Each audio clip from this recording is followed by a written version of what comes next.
हम अपने अगले सूत्र की तरफ बढ़ेंगे और यह सूत्र आपको यह बताएगा कि जो दृश्य है, हमने पहले क्या देखा कि दृष्टा और दृश्य के बीच में जो संयोग बनता है वही दुखों का कारण है, वही तकलीफ है, और इसलिए हमें उसका त्याग करना बहुत ज़रूरी है। यह संयोग जो है उसका त्याग करना बहुत ज़रूरी है। अब हम देखेंगे अगले सूत्र में, 18वें सूत्र में, तो क्या कहा है महर्षि पतंजलि ने? प्रकाश क्रिया स्थितिशीलम भूत इंद्रियात्मकम भोग अपभोगार्थम दृश्यम।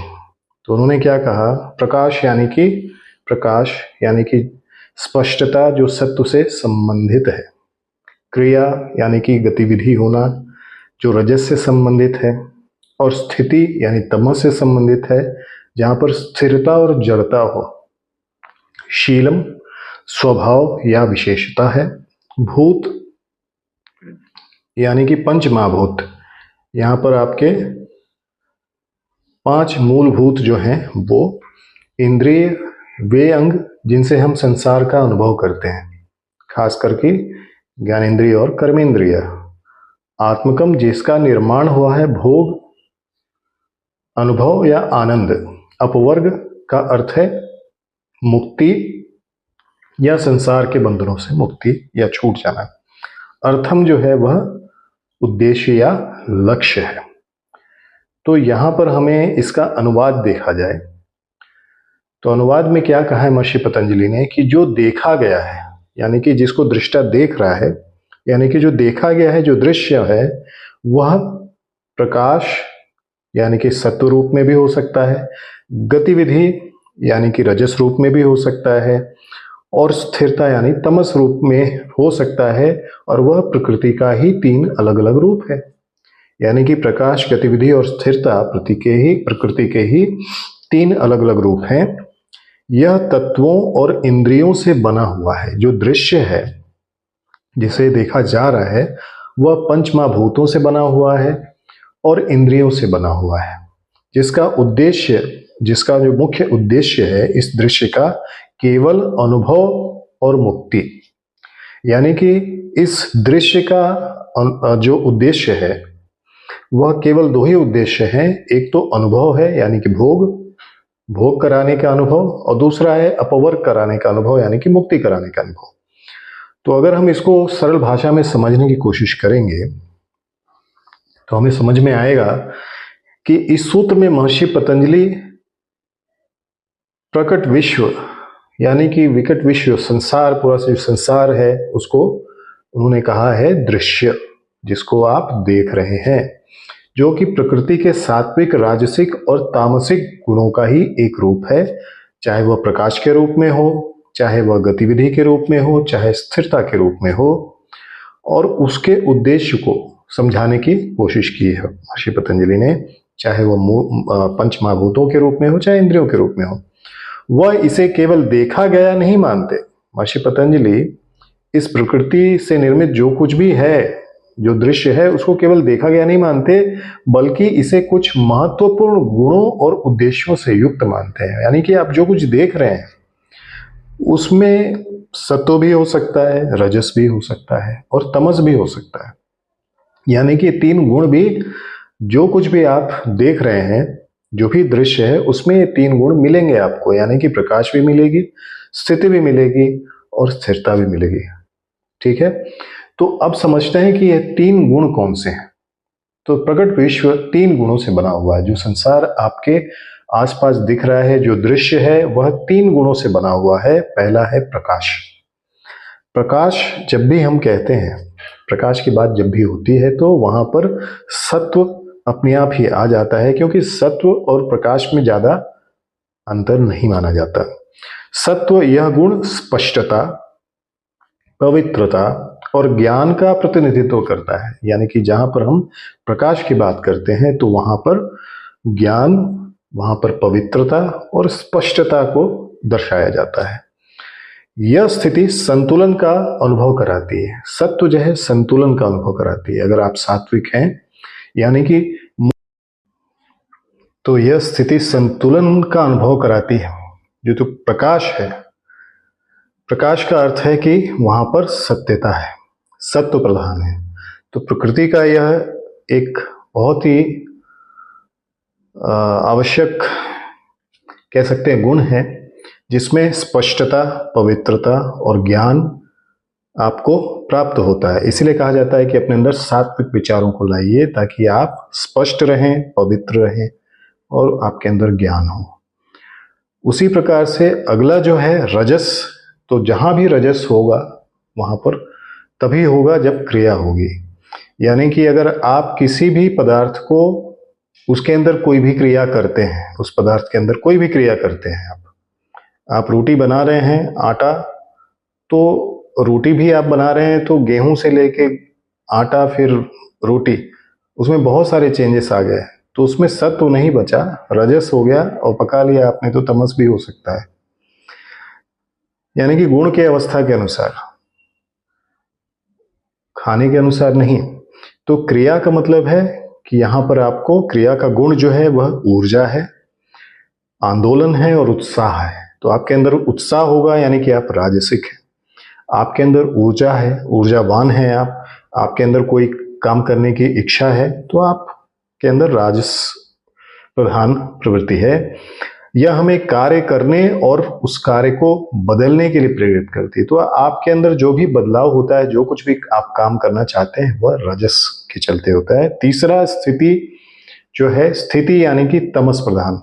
अब तमस, तो जब भी आपको सुबह उठने का मन नहीं करेगा, सोने का मन करेगा, आपको लगेगा अरे थोड़ा सो लेते हैं, सुबह योग करने की क्या जरूरत है, तो वह जड़ता, स्थिरता और आलस्य का प्रतिनिधित्व करता है।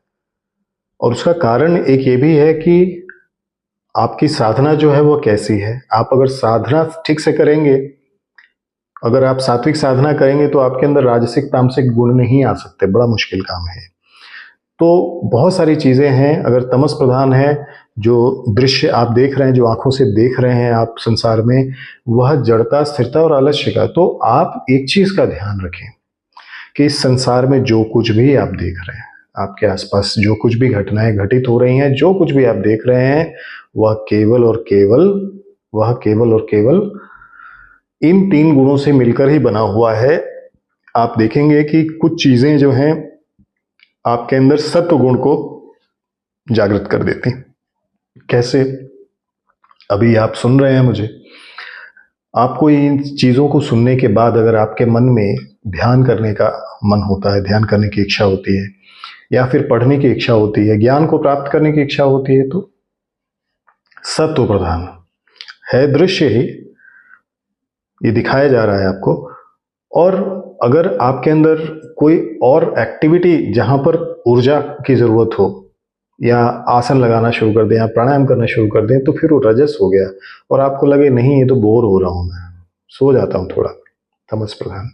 तो इस चीज का ध्यान रखिए कि ये तीनों गुण जो हैं, सत्व, रजस और तमस, इस सूत्र में बताया है कि तीनों गुण कभी भी स्थिर नहीं हो सकते, वे हमेशा परिवर्तनशील होते हैं और विभिन्न अनुपातों में मिलकर हमारे अनुभवों को बनाते हैं।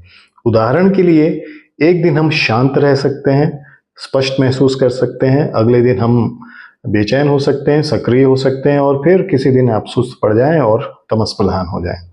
तो इसलिए संसार में जो कुछ भी आप देख रहे हैं इस समय, आपके आसपास जो कुछ भी आपको दिखाई दे रहा है, वह इन 3 गुणों से ही बना हुआ है।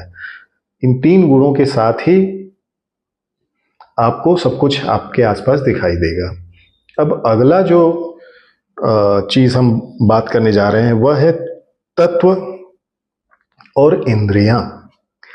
तो भौतिक संसार जो है, भौतिक विश्व जो है, 2 घटकों से मिलकर बना हुआ है। इसका आपको विशेष रूप से ध्यान रखना पड़ेगा कि 2 विषय यहां पर मिलते हैं। अगर आप भौतिक जो दृश्य है वह 2 चीजों से मिलकर बना हुआ है, तो 2 चीजें क्या है? पहला है पंचमहाभूत और दूसरा है इंद्रियां।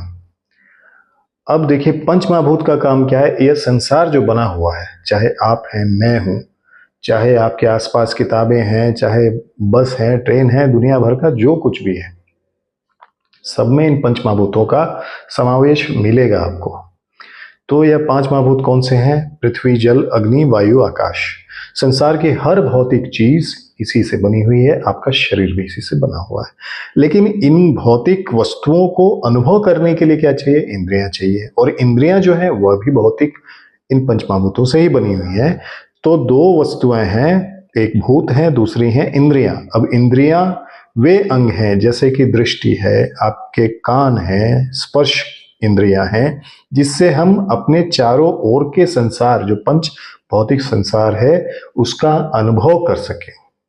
इंद्रियां हमें विश्व के साथ संवाद और उसे समझने में मदद करती हैं। तो इंद्रियां क्या करती हैं?